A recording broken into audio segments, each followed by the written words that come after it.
So my husband and I have recently started watching 1883 on Netflix because we loved Yellowstone. Well, we hated Yellowstone actually to begin with. It's one dark ass series. But everyone raved about it so much that we persisted, and then eventually, yes, we got sucked into the family drama and quite enjoyed it in the end. I haven't watched season 5 yet. But someone suggested to watch 1885, so we watched it. And while watching it, it just occurred to me that we are not engineered to deal with the level of noise harassment that we deal with every day. The opening scenes of 1885 are of an old man alone in his ranch, and his wife has passed, and their daughter or a young child has passed anyway, and he's just sitting in silence. And then he goes out onto the porch and there's still silence. And I realize that our nervous systems and our bodies are engineered to thrive with a lot of silence, a lot of peace.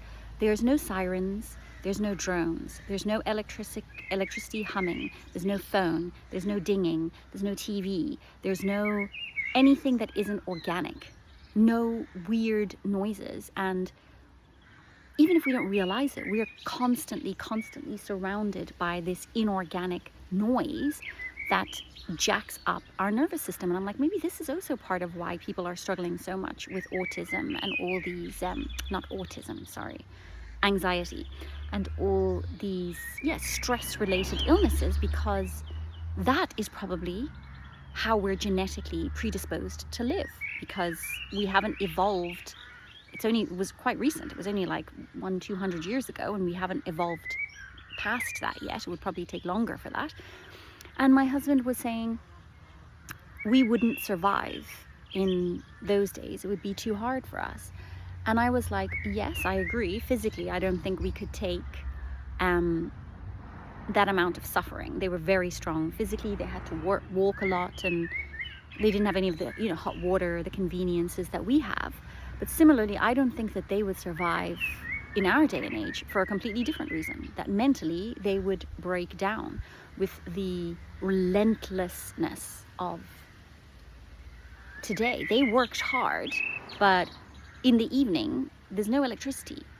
You have to sit, you have to be, you have to relax. Here, we're constantly go. Evening, minute you open your eyes, back on the phone, doing things. But I don't think that they could cope with that. And then on top of it, the things that actually help you to deal with that level of stress, such as physical exercise, such as contemplation, there is no time for in our world. So they had plenty of time for exercise, they had plenty of time for contemplation, and they didn't need it because life just was that way. They didn't have to add in periods of that because that just was life. Now we need it more than ever, and there's just no space for it.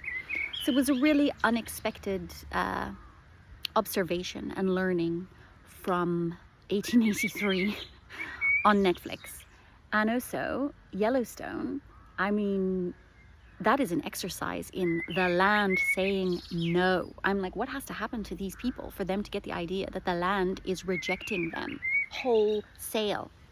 How many attempts on your life have to be made before you understand that maybe the land actually doesn't want us? However much we want it, it doesn't want us. And that is where that lack of communication between people and land causes so much suffering. And I remember my brother had a girlfriend who was Australian.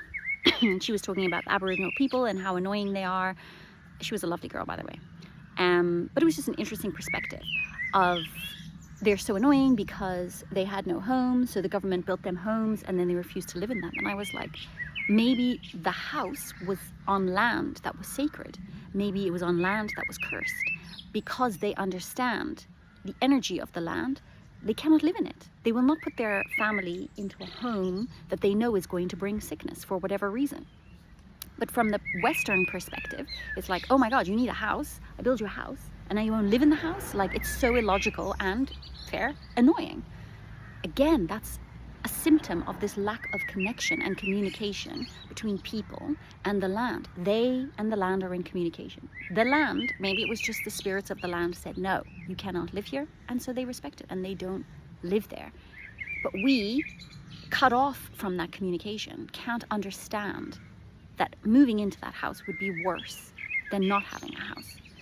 So I think working on this connection between people and land has many more benefits than perhaps even I realized. And it will just be a continual, endless learning, but I don't see any drawbacks. All I can see is positives. So let's see.